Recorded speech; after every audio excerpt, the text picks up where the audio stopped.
After the stock market crashed, the economy went into another vicious cycle spurred on by individual choices of companies and businesses and individuals themselves. One organization that was supposed to help this but actually hurt the economy was the Federal Reserve. The Federal Reserve is a bank for banks, and it controls the money supply. There's a few other things it does, but that's the important part.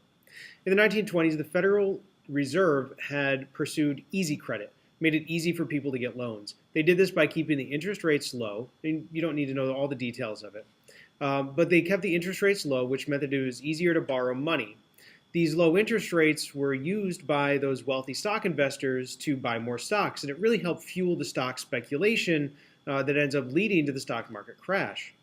As the 1920s started coming to a close, one of the reasons that the stock market sort of had issues was that the Fed tightened up its money supply, which means that it made it harder to get loans in order to try to discourage this stock market speculation. They did this, of course, by increasing interest rates.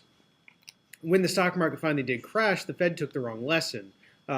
They took the lesson that they had too much loose money, and that caused the stock market speculation, which led to the crash. What they did after the crash was tighten up the money supply, which means they made it even more difficult to get a loan, made it even more difficult to help ease the burdens of the crash. So businesses could not get loans, which would have helped to stimulate the economy by creating more jobs or re-putting money into the stock market.